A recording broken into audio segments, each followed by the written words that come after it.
শিক্ষার্থীরা তোমরা কি আছো? জি ম্যাম। কেমন আছো সবাই? জি ম্যাম ভালো, আপনি কেমন আছেন? আছি আলহামদুলিল্লাহ, ভালো আছি। পরীক্ষা কেমন দিলা? ম্যাম ভালো। ভালো? জি ম্যাম। আরো ভালো হওয়া উচিত ছিল, পরীক্ষাটা আরো ভালো হওয়া উচিত ছিল। তারপরে আশাবাদী যে আগামীতে আরো ভালো করবে, বা বোর্ড পরীক্ষা তোমরা আরো ভালো করে দিবে, সেই প্রত্যাশা রাখছি। ইনশাআল্লাহ ম্যাম। আজকে আমি তোমাদের বোর্ড যে পরীক্ষার প্রশ্নটা নিয়ে আলোচনা করব। জি ম্যাম। পরীক্ষার প্রশ্নের অবচয়ের অঙ্কটা, তোমাদের অবচয়ের অঙ্কটা নিয়ে, অ্যাকাউন্টিং এর অবচয়ের অঙ্কটা নিয়ে আলোচনা করব। অবচয়ের দুইটা অঙ্ক ছিল, একটা ছিল 9 নম্বরে আর একটা ছিল 11 নম্বরে। আমাদের যেই মূল্যায়ন পরীক্ষাটা হয়েছে, 9 নম্বর প্রশ্নে একটা অবচয়ের অঙ্ক ছিল এবং 11 নম্বর প্রশ্নে একটা অবচয়ের অঙ্ক ছিল। তোমরা সবাই প্রশ্নটা, তোমাদের কাছে যদি প্রশ্নটা থাকে তোমরা একটু দেখতে পারো, যদি ছবি দেয়া থাকে বা তাহলে তোমরা একটু দেখতে পারো। আচ্ছা, আমার এখানেও প্রশ্ন আছে, তোমরা এখান থেকে প্রশ্নটা দেখো। আমি একটু প্রশ্নটা বলি। 2017 সালের 1 জানুয়ারি তারিখ রহিম লিমিটেড 2,80,000 টাকায় একটি মেশিন ক্রয় করে। মেশিনটির সংস্থাপন ব্যয় 20,000 টাকা, মেশিনের আনুমানিক আয়ুষ্কাল 5 বছর এবং ভগ্নাবশেষ মূল্য 20,000 টাকা। 2019 সালের 1 অক্টোবর তারিখে মেশিনটি 1,40,000 টাকায় বিক্রয় করা হয়। প্রতি বছর 31 ডিসেম্বর তারিখে হিসাব বছর শেষ হয়। সরলরৈখিক পদ্ধতিতে অবচয় ধার্য করা হয়। অবচয়ের আরেকটা ক্লাসে আমি তোমাদের বলেছিলাম যে দুইটা পদ্ধতির অবচয় পরীক্ষায় আসতে পারে। একটা হচ্ছে সরলরৈখিক পদ্ধতি আর একটা হচ্ছে ক্রমহ্রাসমান জের পদ্ধতি। তোমাদের যেহেতু অবচয় চ্যাপ্টারটা আছে,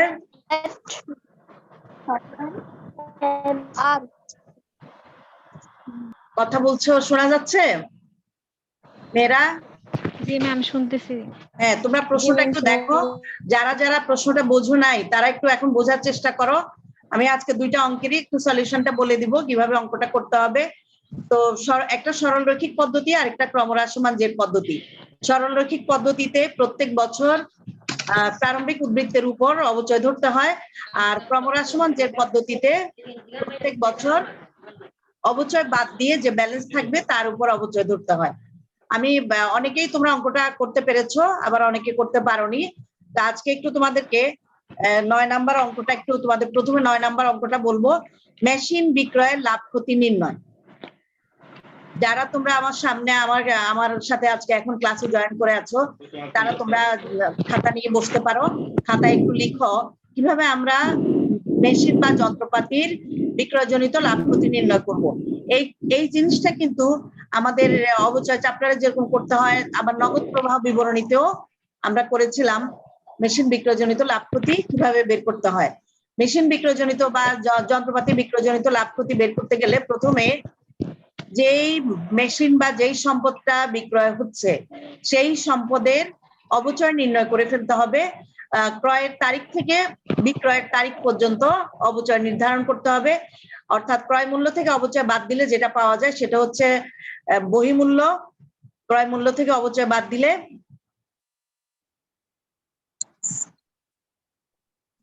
যেটা পাওয়া যায় সেটা বহিমূল্য, আর বহিমূল্য আর বিক্রয় মূল্যের পার্থক্যটা হচ্ছে লাভ বা ক্ষতি। তাহলে তোমরা একটু দেখো। অরিন,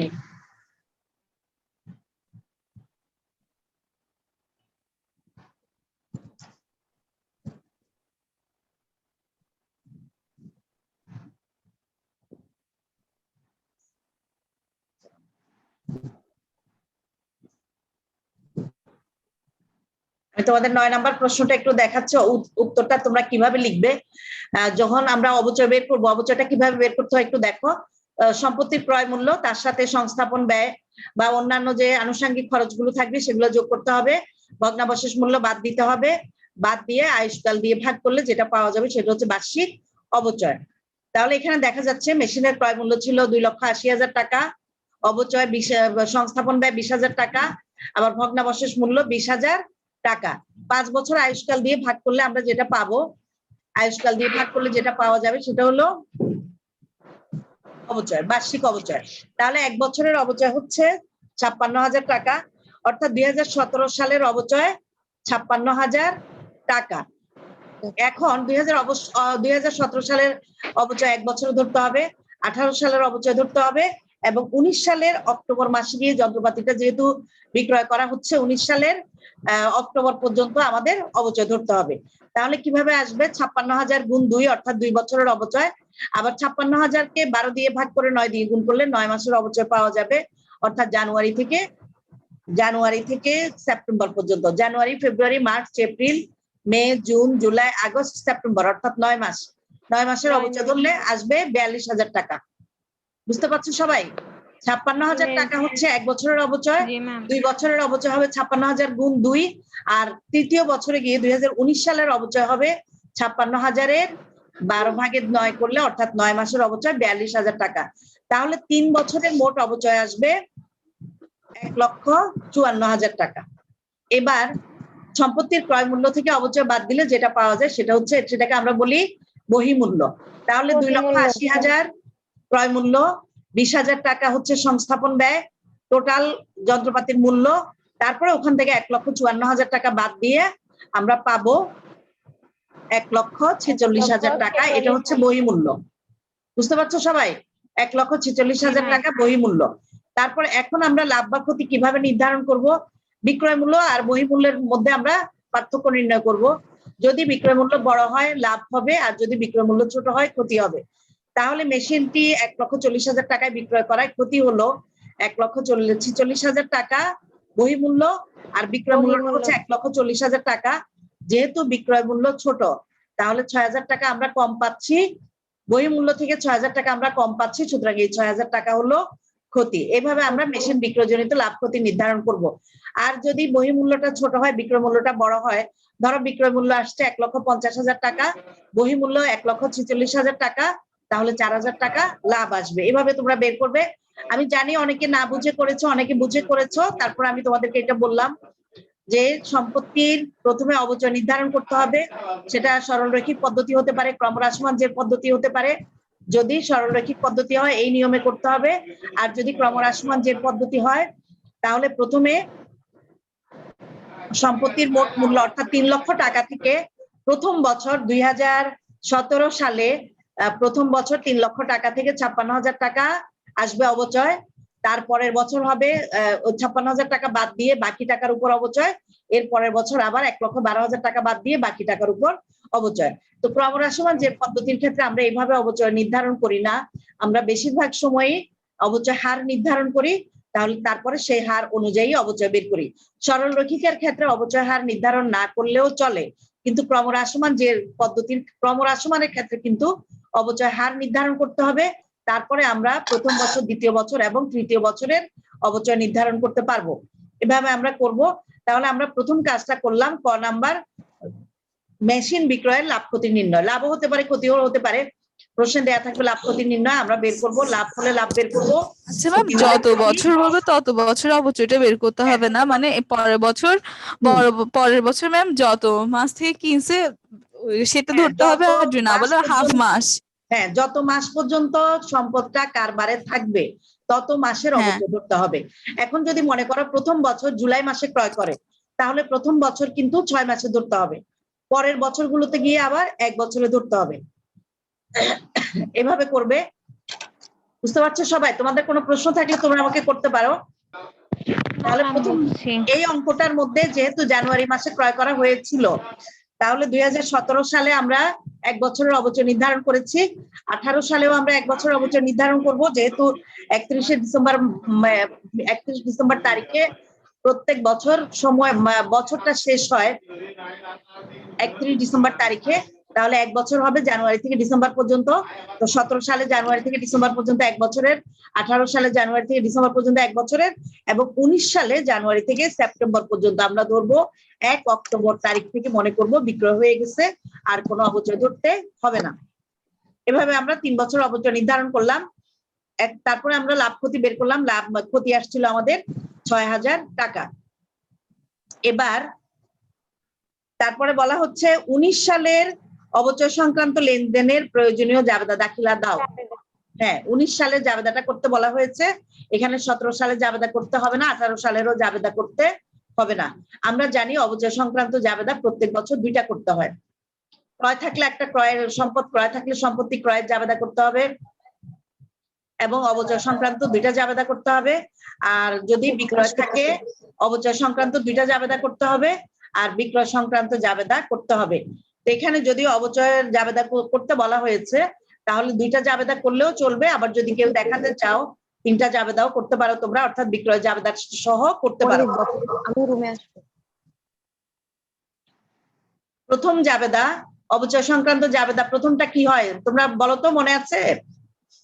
প্রথম জাবেদাটা কি হয়? অবচয় খরচ ডেবিট, পুঞ্জীভূত অবচয় ক্রেডিট। হ্যাঁ, অবচয় খরচ বা অবচয় হিসাব ডেবিট, পুঞ্জীভূত অবচয় ক্রেডিট, এটা হচ্ছে প্রথম জাবেদা। অবচয়ের এই জাবেদাটা হচ্ছে 1 নাম্বার। আর আয় বিবরণীতে স্থানান্তর করতে হবে আরেকটা জাবেদা করতে হয়, আয় বিবরণী ডেবিট, অবচয় হিসাব ক্রেডিট। আয় বিবরণী ডেবিট, অবচয় হিসাব ক্রেডিট, এভাবে আমরা আরেকটা জাবেদা করতে পারি, 2টা জাবেদা। আর মাঝখানে একটা অক্টোবর, প্রথমে একটা জাবেদা অবচয় ডেবিট, পুঞ্জীভূত অবচয় ক্রেডিট। এটা আমরা যেহেতু 19 সালে জাবেদা করছি, সেজন্য 42,000 টাকা আসবে। 19 সালের অবচয় ছিল 42,000 টাকা। পরবর্তী জাবেদাটা এখানে যেটা দেখা যাচ্ছে সেটা হলো বিক্রয় সংক্রান্ত এবং লাভ ক্ষতি সংক্রান্ত জাবেদাটা আমরা একসাথে করলাম। নগদান হিসাব ডেবিট, যত টাকায় বিক্রয় করা হয়েছে 1,40,000 টাকায় বিক্রয় করা হয়েছে, নগদান হিসাব ডেবিট। পুঞ্জীভূত অবচয় হিসাব ডেবিট, অর্থাৎ বিক্রয়ের তারিখ পর্যন্ত বিক্রিত যন্ত্রপাতির উপর যতটুকু অবচয় ধার্য করা হয়েছে সেটা হলো পুঞ্জীভূত অবচয়। তাহলে পুঞ্জীভূত অবচয় হিসাব ডেবিট আমরা 17 সালে অবচয় ধার্য করলাম 56,000 টাকা, 18 সালে অবচয় 56,000 টাকা, এবং 19 সালের অবচয় 42,000 টাকা, টোটাল 1,54,000 টাকা পুঞ্জীভূত অবচয়। তারপরে এখানে বিক্রয়জনিত ক্ষতি আসবে ডেবিট দিকে, আর মেশিন হিসাব বা যন্ত্রপাতি হিসাব আসবে ক্রেডিটে 3 লক্ষ টাকা, কারণ আমাদের মেশিনের ক্রয় মূল্যটা ছিল 3 লক্ষ টাকা। কারণ অবদান হিসাব হলো বিক্রয় মূল্য, মেশিন হিসাব হলো ক্রয় মূল্য, আর পুঞ্জীভূত অবচয় ডেবিট করতে হবে। লাভ হলে ক্রেডিট হবে, ক্ষতি হলে ডেবিট করতে হবে। এখানে এই অঙ্কটার মধ্যে ক্ষতি আসছে, সেজন্য আমরা বিক্রয়জনিত ক্ষতিটা 6,000 টাকা ডেবিট করলাম। তারপরে এবার পরবর্তী জাবেদাটা হচ্ছে আয় বিবরণী ডেবিট, অবচয় খরচ হিসাব ক্রেডিট। আয় বিবরণীতে অবচয় খরচকে আয় বিবরণীতে স্থানান্তর। আয় বিবরণী ডেবিট, অবচয় হিসাব ক্রেডিট, 42,000 টাকা। হ্যাঁ, এরপরে আরেকটা জাবেদা আসছে এখানে, সেটা হলো বিক্রয়জনিত যে লাভ ক্ষতিটা আছে, সেটা বিক্রয়জনিত লাভ ক্ষতিটা আয় বিবরণীতে স্থানান্তর করতে হবে। লাভ হলেও স্থানান্তর করতে হবে, ক্ষতি হলেও স্থানান্তর করতে হবে। তাহলে জাবেদাটা হবে, আমরা বিক্রয়জনিত ক্ষতিটা ডেবিট করেছি, আমরা যখন আয় বিবরণীতে স্থানান্তর করব তখন কিন্তু এটা ক্রেডিট হয়ে যাবে, অর্থাৎ আয় বিবরণী ডেবিট, মেশিন বিক্রয়জনিত ক্ষতি হিসাব ক্রেডিট। এটা আমরা ক্ষতিটা ক্যান্সেল করে আমরা আয় বিবরণীতে স্থানান্তর করলাম, আয় বিবরণী ডেবিট, মেশিন বিক্রয়জনিত ক্ষতি হিসাব ক্রেডিট। তাহলে আমি জাবেদাটা তোমাদের করালাম। আর এখানে বলা ছিল 2018 সালের 18 সাল থেকে 19 সাল পর্যন্ত সময়ের অবচয় হিসাব প্রস্তুত করো। অবচয় হিসাব হচ্ছে খতিয়ান, এটা 2টা সালের আলাদা করতে হবে না। আমি অনেক খাতায় পেয়েছি আলাদা করে তোমরা করেছো, কিন্তু আলাদা করার প্রয়োজন নেই। একসাথে আমরা অবচয় হিসাবটা করব। 18 সালেরটা কমপ্লিট করে আমরা 19 সালেরটা, অর্থাৎ এটা চলমান জের ছকে আমাদের করতে হবে, চলমান জের ছকে আমরা করব। তারপরে তো এখানে করতে গেলে অবচয় হিসাব প্রস্তুত করতে বলা হয়েছে। অবচয় হিসাবের আমরা জানি অবচয় সংক্রান্ত 2টা জাবেদা, একটা জাবেদা হচ্ছে অবচয় ডেবিট, পুঞ্জীভূত অবচয় ক্রেডিট, আরেকটা জাবেদা হচ্ছে আয় বিবরণী ডেবিট, অবচয় খরচ হিসাব ক্রেডিট বা অবচয় হিসাব ক্রেডিট। তাহলে 2টা জাবেদা, একটা ডেবিট দিকে বসবে আর একটা ক্রেডিট দিকে, লিখলে প্রত্যেক বছর অবচয় হিসাবটা, অর্থাৎ কোনো ব্যালেন্স থাকবে না, ক্লোজ হয়ে যাবে, অবচয়ের কোনো ব্যালেন্স থাকবে না। পরের বছরটা আবার 2019 সালটা যখন আমরা করব তখন 42,000 টাকা দিয়ে লিখবো আমরা অবচয় পুঞ্জীভূত অবচয় হিসাব 42,000 টাকা ডেবিট, আয় বিবরণী 42,000 টাকা ক্রেডিট করলে ডেবিট এবং ক্রেডিটে যোগ বিয়োগ করলে ক্যান্সেল হয়ে যাবে, অর্থাৎ জিরো আসবে, তাহলে কোনো ব্যালেন্স থাকবে না। এভাবে যত বছরেরই অবচয় করতে বলা হয় তত বছর আমাদের পর্যায়ক্রমে করতে হবে। তোমরা তারিখটা দিবে 2019 ডিসেম্বর 31 লিখে দুইটা জাবেদা, আর 2018 ডিসেম্বর 31 লিখে দুইটা এন্ট্রি বসবে, আর 2019 ডিসেম্বর 31 লিখে দুইটা এন্ট্রি বসবে। তাহলে অবচয় হিসাবটা আমরা এইভাবে ক্লোজ করব। এছাড়াও যদি তোমাদের আয় বিবরণীতে স্থানান্তর করতে হয়, আয় বিবরণীতে শুধু আমরা অবচয়টা লিখি, তোমাদের লিখতে হবে মেশিনের অবচয় 56,000 টাকা অথবা মেশিনের অবচয় 42,000 টাকা, যেই বছরের আয় বিবরণী দেখাবে সেই বছরের অবচয়ের টাকাটা লিখতে হবে। আর যদি আর্থিক অবস্থার বিবরণীতে অবচয় হিসাব দেখাও বলা থাকে, তাহলে আর্থিক অবস্থার বিবরণীতে আসবে সম্পত্তি, অর্থাৎ মেশিনের মূল্যটা দেখাতে হবে, ওখান থেকে অবচয়টা বাদ দিয়ে দেখাতে হবে, যেটা আমরা আর্থিক বিবরণীতে করে থাকি। সম্পত্তি তারপরে হচ্ছে বাদ পুঞ্জীভূত অবচয় লিখে দেখাতে হবে, এভাবে আসবে। এবার আসো 11 নাম্বার অঙ্কে। 11 নাম্বার অঙ্কের প্রশ্নটা একটু তোমাদের স্ক্রিনে দেখা যাচ্ছে। 11 নাম্বার অঙ্কটা আমি তোমাদের একটু বলছি। 2018 সালে 1 জানুয়ারি তারিখে mister Adil and co limited 1,75,000 টাকা মূল্যের একটি মেশিন ক্রয় করে। উক্ত মেশিনের সংস্থাপন ব্যয় 25,000 টাকা। বার্ষিক 20% হারে ক্রমহ্রাসমান যে পদ্ধতিতে মেশিনের উপর অবচয় ধার্য করার সিদ্ধান্ত গ্রহণ করা হয়। প্রতি বছর 31 ডিসেম্বর হিসাবকাল শেষ হয়। তাহলে কিভাবে করতে হবে শোনো। এই অঙ্কটার মধ্যে কিন্তু আগের অঙ্কটার থেকে একটু ভিন্নভাবে করতে হবে। ওখানে আমরা যে পদ্ধতিতে অবচয় বের করেছি, এখানে আমরা এই পদ্ধতিতে অবচয় বের করব না। আমাদের অবচয় করতে হবে প্রথম বছর 1,75,000 আর সংস্থাপন ব্যয় 25,000, টোটাল হচ্ছে 2 লক্ষ টাকা। 2 লক্ষ টাকার 20% 40,000 টাকা প্রথম বছরের অবচয়।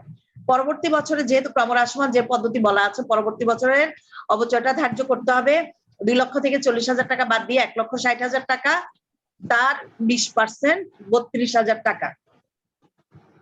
তাহলে প্রথম বছরের অবচয় হবে 40,000 টাকা এবং দ্বিতীয় বছরের অবচয় হবে 32,000 টাকা। আমি আর দেখালাম না, আমি মুখে মুখে বলছি, তোমরা একটু লিখে রাখো।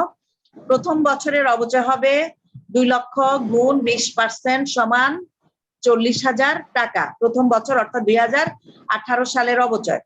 তারপর 2019 সালের অবচয় হবে 2 লক্ষ থেকে 40,000 টাকা বাদ দিয়ে 1,60,000 গুণ 20% সমান 32,000 টাকা।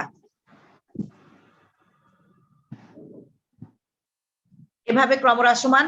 আর যদি সরলরৈখিক পদ্ধতি হয় তাহলে প্রত্যেক বছর 2 লক্ষ টাকার উপরই অবচয় ধার্য করতে হবে, ক্রমহ্রাসমান ব্যালেন্সের উপর অবচয় ধার্য হবে না। তাহলে এটা তোমাদের যদি সারণী বা বিবরণী করতে বলা হয়, তোমরা এটা একটা বিবরণী আকারে তৈরি করবে। কিভাবে করবে একটু বলে দিই। প্রথম কলামটা হবে বছর, তারপরের কলামটা হবে প্রারম্ভিক উদ্বৃত্ত বা ক্রয় মূল্য, তারপরে অবচয় হার, বার্ষিক অবচয়, তারপর সমাপনী উদ্বৃত্ত। গণনা কার্যটা ইচ্ছে করলে তোমরা দেখাতে পারো, আবার না দেখালেও চলে। তাহলে গণনা কার্যটা আমরা স্কিপ করতে পারি, অথবা গণনা কার্যটা একটা কলাম রাখতে পারি, সেখানে আমরা লিখে দেখাবো 2 লক্ষ ইন্টু 20%। আর পরের কলামে আমরা অবচয়ের টাকাটা লিখবো 40,000 টাকা, এবং লাস্ট কলামে সমাপনী উদ্বৃত্তটা হবে প্রারম্ভিক উদ্বৃত্ত থেকে অবচয় বাদ দিয়ে আসবে সমাপনী উদ্বৃত্ত। পরের বছর অর্থাৎ 2019 সালে প্রথম কলামে আসবে প্রারম্ভিক উদ্বৃত্ত 1,60,000 টাকা। তারপরে অবচয় হার 20%, গণনা কার্য হবে 1,60,000 ইন্টু 20%। টাকার অ্যামাউন্ট হচ্ছে অবচয়ের কলামে আসবে 32,000 টাকা, আর সমাপনী ব্যালেন্স আসবে 1,60,000 টাকা থেকে 32,000 টাকা বাদ দিয়ে 1,28,000 টাকা। পরবর্তী বছর যদি অবচয় ধার্য করতে বলা হয় তাহলে 1,28,000 টাকার উপর 20% ধরতে হবে। এভাবে আমরা অবচয় বিবরণীটা তৈরি করব। প্রয়োজনীয় জাবেদা দাখিলার কথা বলা আছে 18 থেকে 19 পর্যন্ত। তাহলে 18 সালে 3টা জাবেদা আসবে। প্রথমটা হচ্ছে ক্রয় মূল্যের জন্য, দ্বিতীয় এবং তৃতীয়টা হলো 2টা হলো অবচয়ের জন্য। আর 19 সালে কোনো ক্রয় বিক্রয় নাই, 19 সালে শুধুমাত্র অবচয়ের জন্য 2টা জাবেদা করতে হবে। তোমরা যদি সামনে খাতা কলম নিয়ে বসে থাকো, তোমরা একটু আমি বলবো, তোমরা একটু লিখে নাও। প্রথম জাবেদাটা হচ্ছে মেশিন হিসাব ডেবিট, নগদান হিসাব ক্রেডিট, অথবা ব্যাংক হিসাবও আমরা লিখতে পারি, নগদানও আমরা লিখতে পারি। মেশিন হিসাব ডেবিট, নগদান হিসাব ক্রেডিট, এখানে আমরা দুইটা জাবেদা না করে আমরা একসাথে ক্রয় মূল্যটা লিখে দিতে পারি 1,75,000 যোগ 25,000 অর্থাৎ 2 লক্ষ টাকা। এটা হচ্ছে জানুয়ারি 1 তারিখ, 2018 জানুয়ারি 1। এবার তোমরা লিখবে 2018 ডিসেম্বর 31 অবচয়ের জাবেদাটা।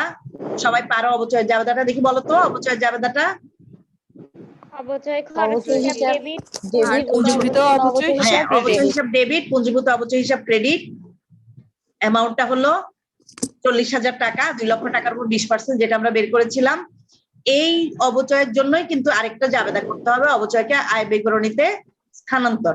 আয় বিবরণী ডেবিট, অবচয় হিসাব ক্রেডিট 40,000 টাকা। তাহলে 18 সালের 3টা জাবেদা করলাম, একটা হচ্ছে ক্রয়ের জন্য, মেশিন ক্রয়ের জন্য, আর 2টা হলো অবচয় সংক্রান্ত। এবার 19 সাল, 19 সালে কোনো নতুন ক্রয় নেই, তাহলে কোনো ক্রয়ের জাবেদা আসবে না, শুধু অবচয় 2টা জাবেদা করতে হবে। প্রথম জাবেদাটা অবচয় ডেবিট, পুঞ্জীভূত অবচয় ক্রেডিট। আর দ্বিতীয় জাবেদাটা কি হবে বলো? আয় বিবরণী, হ্যাঁ বলো। হিসাব আয় বিবরণী ডেবিট, আয় ডেবিট, ডেবিট, আয় অবচয় বিবরণী ক্রেডিট। ডেবিট, অবচয় খরচ বা অবচয় হিসাব ক্রেডিট। হ্যাঁ, হ্যাঁ, ক্রেডিট। টাকার অ্যামাউন্টটা হবে 32,000 টাকা। অর্থাৎ 25,000 টাকা। 19 সালের অবচয়ের টাকাটা আমরা এখানে লিখবো। 18 সালের অবচয়ের টাকা, 19 সালের অবচয়ের টাকা। অবচয়ের পদ্ধতি যেটাই হোক না কেন, জাবেদা কিন্তু সবসময় একই থাকবে। ক্রয় বিক্রয়ের জাবেদাগুলো একই থাকবে, অবচয় সংক্রান্ত জাবেদাগুলো একই থাকবে। শুধুমাত্র অবচয়ের পরিমাণটা এক একটা পদ্ধতিতে অবচয়ের পরিমাণ এক এক রকম। আমরা যখন সরলরৈখিক পদ্ধতি করি তখন এক অ্যামাউন্ট আসবে, আমরা যখন ক্রমহ্রাসমান যে পদ্ধতি করব তখন কিন্তু অন্য অ্যামাউন্ট আসবে। সুতরাং অবচয় যাই হোক না কেন, জাবেদা কিন্তু সবসময় একই থাকবে। এরপরে আমাদের করতে বলা হয়েছে মেশিন হিসাব। মেশিন হিসাবে সবসময় ডেবিট ব্যালেন্স, মেশিন হিসাব হচ্ছে ডেবিট বা সম্পত্তি ডেবিট হয়। মেশিন হিসাবে ডেবিট নগদান হিসাব লিখে 2 লক্ষ টাকা, এবং সেটা চলমান যে পদ্ধতি হলে আমরা ব্যালেন্সের কলামেও লিখে ফেলবো 2 লক্ষ টাকা। কোনো ব্যালেন্স সিডি লিখতে হবে না।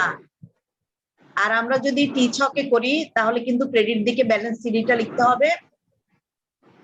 আবার পরের বছর একই অ্যামাউন্ট দিয়ে আমরা কিন্তু ব্যালেন্স বিডিটা লিখবো।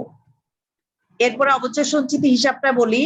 অবচয় সঞ্চিতি হিসাব সবসময় ক্রেডিট উদ্বৃত্ত প্রকাশ করে, অর্থাৎ প্রথম বছরের এন্ট্রিটাও ক্রেডিটে বসবে, দ্বিতীয় বছরেরটাও ক্রেডিটে যাবে, পরবর্তী বছরগুলোতেও কিন্তু অ্যামাউন্টটা, অবচয়ের অ্যামাউন্টটা ক্রেডিট করতে হবে।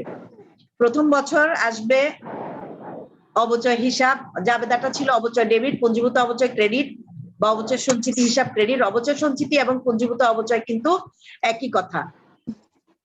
তাহলে প্রথম জাবেদা অনুযায়ী আমরা যখন অবচয় হিসাব করি তখন ওইটা আমরা কোন দিকে লিখি?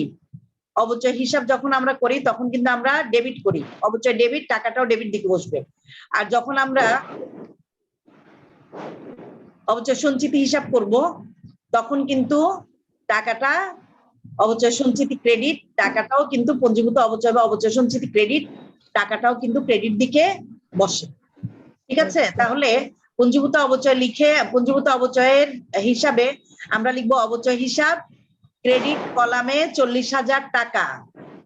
এটা ক্রেডিট দিকে চলে যাবে ব্যালেন্সটা। চলমান যে পদ্ধতিতে কোনো ব্যালেন্স সিডি লিখতে হবে না। পরের বছরে আবার আমরা লিখবো 2019 ডিসেম্বর 31 অবচয় হিসাব 32,000 টাকা। ক্রেডিট কলামে লিখবো ক্রেডিট যোগ হয়, ক্রেডিট যোগ হবে, ডেবিট এবং ক্রেডিট যোগ হবে, আবার ক্রেডিট আর ডেবিট হলে বিয়োগ হবে। কিন্তু যদি ডেবিট হয় অ্যামাউন্ট তাহলে কিন্তু যোগ করতে হয়, যোগ করে ব্যালেন্স করতে হবে। আর ক্রেডিট হলে অ্যামাউন্টটা যোগ করে ব্যালেন্স করতে হবে। তাহলে এখানেও কিন্তু প্রথম বছরের অ্যামাউন্টটা ক্রেডিটে আসছে 40,000 টাকা, দ্বিতীয় বছরেও কিন্তু অ্যামাউন্টটা ক্রেডিট দিকে যাবে 32,000 টাকা, টোটাল 72,000 টাকা ক্রেডিট। 2 বছরেরটা দেখাতে বললে 2 বছরেরটা দেখাবে, বাকি অংশটুকু আর করতে পরবর্তী বছরগুলোতে দেখাতে হবে না। আমাদের সৃজনশীল পদ্ধতির নিয়ম হলো তোমাকে যতটুকু করতে বলা হয়েছে তোমরা ততটুকুই করবে, এর বেশি বা কম নয়। বেশিও করা যাবে না, কমও করা যাবে না।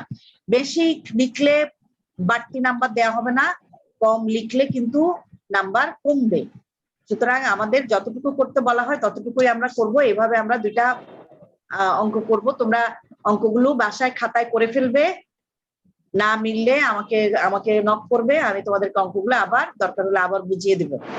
তাহলে আমি পরীক্ষার আগে ম্যাম আমাদের বলো। ম্যাম ফিনান্স ক্লাস কি হবে না কলেজে? মানে আমরা তো অ্যাকাউন্টিং ক্লাস করছি, ফিনান্স ক্লাস ফার্স্ট পেপারের উপর কি ক্লাস হবে না? হ্যাঁ হ্যাঁ, ফিনান্স ক্লাসও হবে। আমি ফিনান্স ক্লাসটা আগামী সপ্তাহে যখন ক্লাস নিব তখন ফিনান্স ক্লাসটা নিব।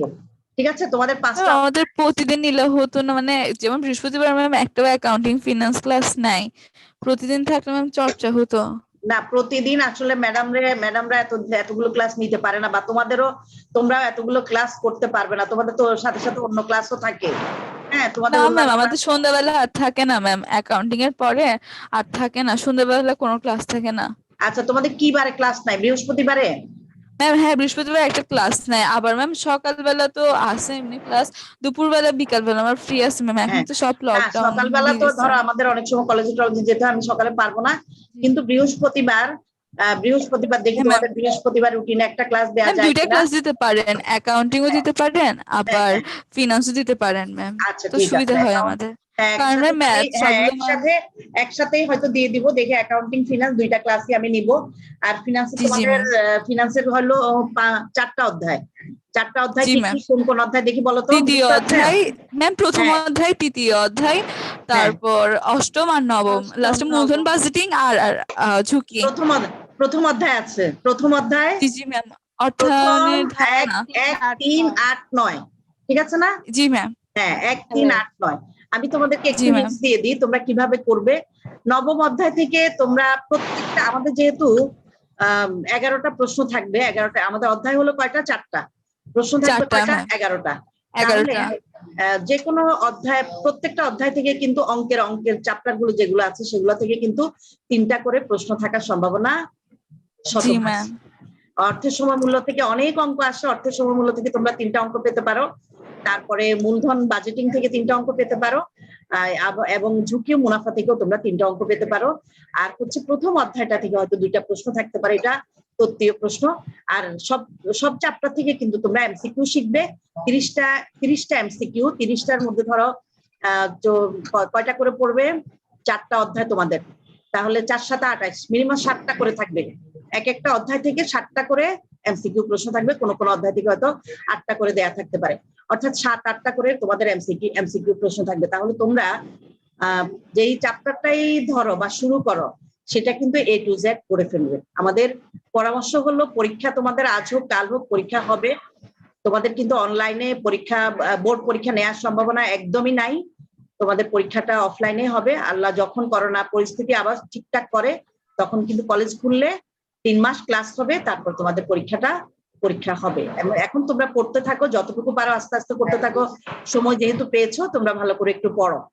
আর আমি দেখি আগামী ক্লাস থেকে তোমাদের ইয়েটা, ফিনান্সটাও ইনশাল্লাহ ম্যাম শুরু করবো। হ্যাঁ হ্যাঁ হ্যাঁ ম্যাম, আমাদের যেমন অ্যাকাউন্টিং যেমন বৃহস্পতিবারে নিতে পারেন অ্যাকাউন্টিং ফিনান্স, আবার ম্যাম অন্যান্য দিন ম্যাম ফিনান্স অ্যাকাউন্টিংও নিতে পারেন, মানে অ্যাকাউন্টিং তো আছে, ফিনান্সও অ্যাড করতে পারেন হ্যাঁ ম্যাম, হ্যাঁ হ্যাঁ। মানে যদি সবাই চায় আপনারা লিঙ্ক দিলে তো ম্যাম একদিন যার add করলে প্রবলেম হবে হবে। সে অ্যাড হতে পারবে ম্যাম। আচ্ছা আচ্ছা, আমি আমার ডিপার্টমেন্টের অন্যান্য টিচারদেরকে একটু বলে দিব। আমাদের যেমন হ্যাঁ হ্যাঁ ম্যাম। রুবা ম্যাডাম আছে, হোসেনা ম্যাডাম, ফারজানা ম্যাডাম সবাই আছে, আমি ওদেরকে একটু বলে দিব ওরা যেন তাদের অ্যাকাউন্টিং ক্লাসের সাথে সাথে একটু ফিনান্স ক্লাসটাও নেয়।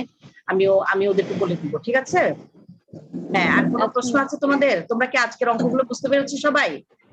হ্যাঁ, এই হ্যাঁ 2টা ম্যাম। পদ্ধতি কিন্তু তোমাদের পরীক্ষায় আসবেই, এটাতে আর কোনো ইয়ে নাই।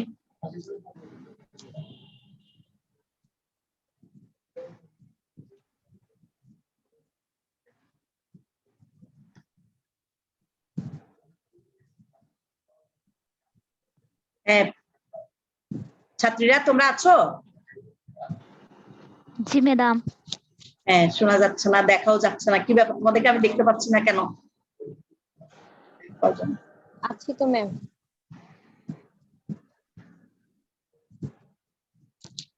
তাহলে এই কথাই রইলো, আমি আমার ডিপার্টমেন্টের অন্যান্য টিচারদেরকেও বলে দিব, তোমরা ওরা যেন তোমাদের সাথে অ্যাকাউন্টিং এর পাশাপাশি ফিনান্স ক্লাসটাও নেয়, ঠিক আছে? আর আচ্ছা, আর কি ma'am। বলবো বলো, আর কি বলতে হবে ম্যাডামদেরকে? ম্যাম তোমাদের তোমাদের মনের কথাগুলো আমাদের শেয়ার করবে, যে ম্যাডাম এটা জি করলে জি ভালো ম্যাম, হবে, এটা অবশ্যই করলে ভালো হবে, ম্যাম। এটা আমাদেরকে আমরা ম্যাম এই অ্যাকাউন্টিং চ্যাপ্টারটা করতে চাই। তাহলে সেইভাবেই তোমাদেরকে ক্লাসগুলো আমরা করব। তোমরাও আমাদেরকে প্রশ্ন বলে দিতে পারো যে ম্যাডাম এই অঙ্কটা একটু দেখেন, বা আমরাও সেই প্রশ্নের অঙ্কটা নিয়েই তোমাদের সাথে আলোচনা করতে পারি, এভাবে আমরা করতে পারি, ঠিক আছে? জি ম্যাম। জি ম্যাম। ঠিক আছে ম্যাম। সবাই, আমি তাহলে বলতেছি ম্যাম, বাংলা আমরা ম্যাম মেসেঞ্জারে একটা বাংলা গ্রুপ খুঁজছি, তো এক্সট্রা অ্যাকাউন্টিং এর গ্রুপ আছে ম্যাম। ফিনান্স তো অ্যাকাউন্টিং এর মধ্যে হচ্ছে ম্যাম, ম্যানেজমেন্টের জন্য আলাদা গ্রুপ খুলে কেমন হয় ম্যাম? মানে সাবজেক্ট ওয়াইজ যদি আলাদা থাকে তো আমরা পড়ার ব্যাপারে আলোচনা করতে পারি ম্যাম। হ্যাঁ হ্যাঁ, আমাদের অ্যাকাউন্টিং এর যেরকম গ্রুপ আছে ওইটার কথা বলছো?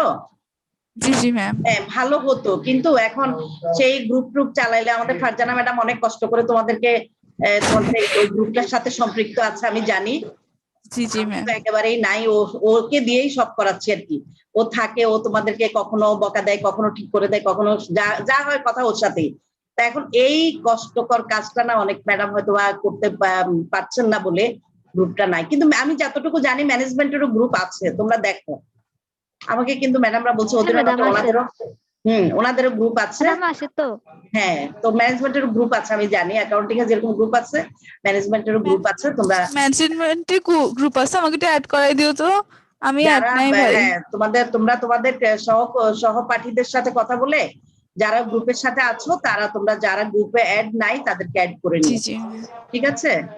আচ্ছা, জি তাহলে প্রিয় শিক্ষার্থীরা, আজকের আমার অনলাইন ক্লাসটা আমি এখানে শেষ করছি। সবাই ভালো থাকবে, সুস্থ থাকবে। আল্লাহ হাফেজ। ম্যাম আসসালামু আলাইকুম। ওয়ালাইকুম আসসালাম। আসসালামু আলাইকুম ম্যাম। ওয়ালাইকুম আসসালাম।